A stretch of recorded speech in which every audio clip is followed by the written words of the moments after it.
Welcome back mga guys. So ngayon nakapag-vlog ulit tayo and magdi-deliver ako ngayon sa Toyokawa. So ito po yung daan na dinadaanan ko papunta dun sa Toyokawa. So masikip to mga guys. Kung titingnan nyo yung side mirror mga guys, so dikit na siya dun sa may yellow lane. Tapos yung kabilang side niyan mga guys, yung sa may railings doon kanina, is napakasikip mga guys. So kasi nga probinsya to mga guys, so bundok yung dinadaanan ko mga guys,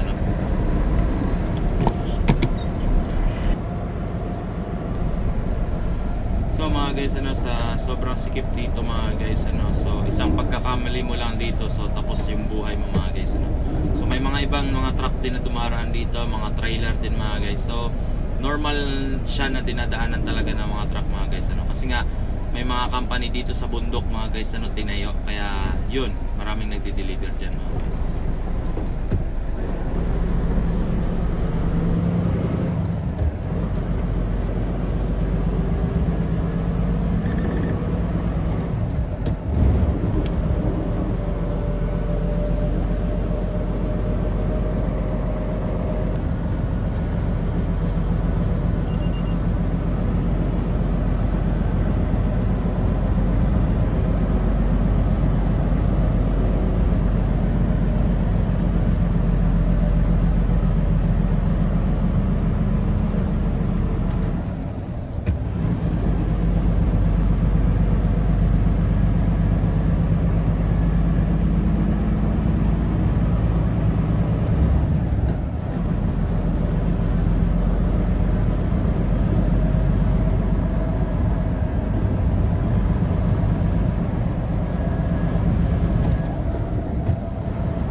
So nandito na ako sa aking pagdideliveran mga guys, so dito sa Japan hindi ka basta-basta makakapasok sa mga company mga guys, so pero ako makakapasok ako kasi may gate pass ako. So tataas ko lang yung aking kamay kasi sa harapan ng truck meron ng kambang kung tinatawag nila. So merong papel dyan na alam na nila na regular ako nagdi-deliver dito sa company na to.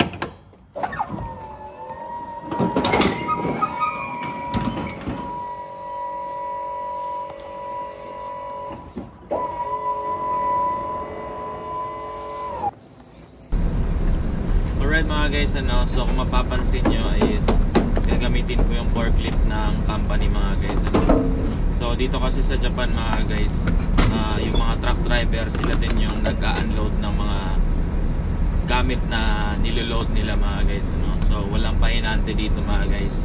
So sarili mong load, sarili mo ling unload mga guys, so dito is gagamitan ko siya ng forklift kasi sobrang bigat no mga deliver ko mga guys. Actually parts siya ng sasakyan mga guys, ng Toyota, kung ano-ano pang mga car manufacturers mga guys, so ang pinaka main dito is Toyota mga guys, so yan.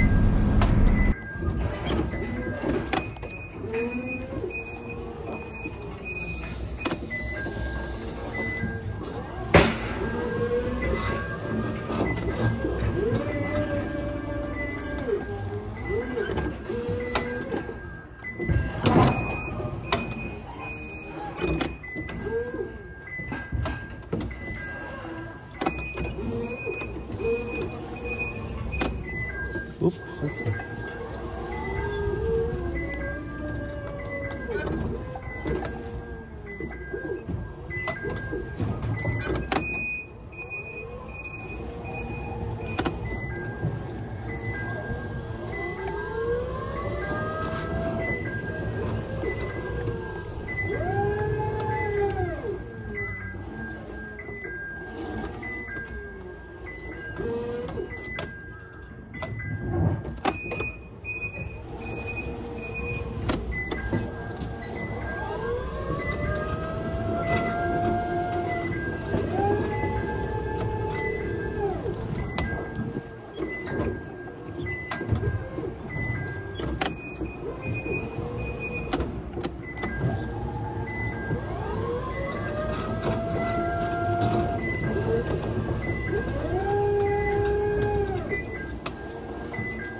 Alright, Pinoy truck driver din yan. Nasa harapan si Kelvin from Toyohashi.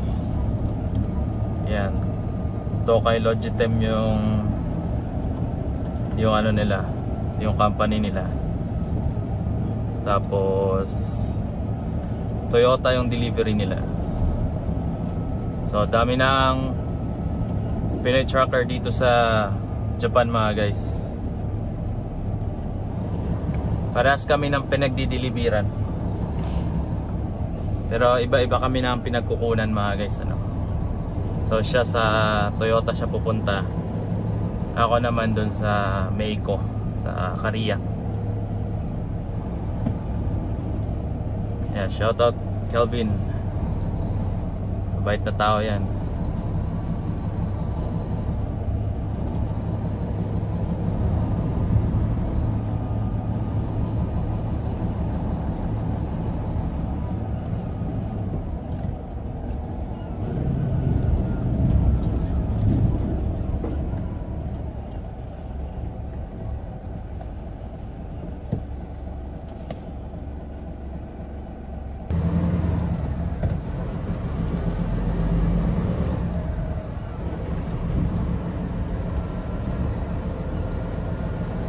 Right, dito ako ngayon sa Route 1 ng Japan. Ito ang pinakaunang daan dito sa Japan mga guys. So kaya siya tinawag na Route 1. So napakadaming sasakyan dito mga guys. So kung gusto nyo pumunta from Tokyo to Osaka or Osaka going to Tokyo, pwede kayong dumaan dito sa Route 1 mga guys. Kaya lang, abutin kayo ng siyam-siyam dito mga guys. Kasi napaka-traffic. Tingnan nyo naman, ang daming truck, daming sasakyan. Yan nga pala yung Sharuman. Yun yung isa sa mga bentahan ng mga truck accessories dito sa Japan. Sharuman, yan. Truck, ayan o. So kung gusto nyo bumili ng mga accessories dyan sa Sharuman. Para siyang ito, may shower dito, yung ramen na yan. So para siyang English na ginawang Japanese. So yung English na Sherman, tapos ginawa siyang Japanese Sharuman.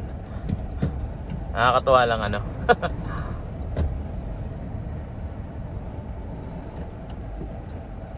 So ito yung daily bardagulan. Araw-araw ganito dito mga guys. Traffic. Pwede naman mag-expressway. Sa unahan yan merong expressway entrance dyan. May entrance na expressway. May toll gate dyan. So ganito dito lagi. Araw-araw ganito dito mga guys. traffic. Pero kung gusto nyo makakita ng mga magagandang truck, dito marami mga guys.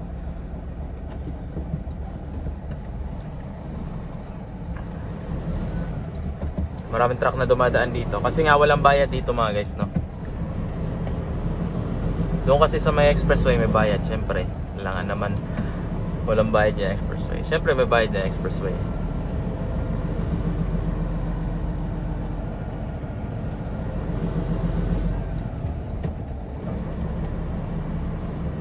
Yeah, UD, ayan o, ganda o. Hino, Fuso, diba? Gaganda ng mga truck na makakita nyo dito. Pag gusto nyo makakita ng mga truck, punta kayo ng Route 1 mga guys. UD o, diba? Isuzu, UD. Ang daming mga gandang truck dito mga guys. Ramen OZ Company Limited. Ganda, Fuso.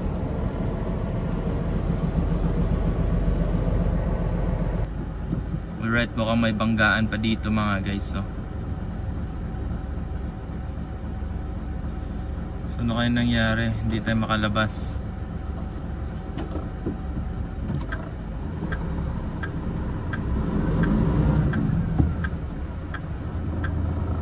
Uy! 3 truck yun mga guys, oh.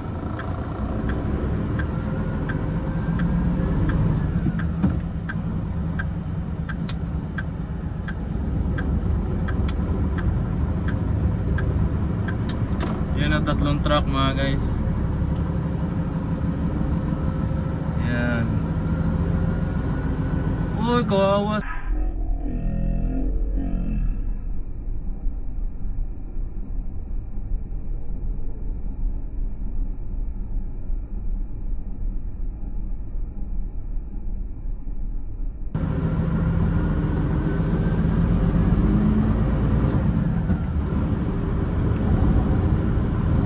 So na traffic na sila mga guys, so.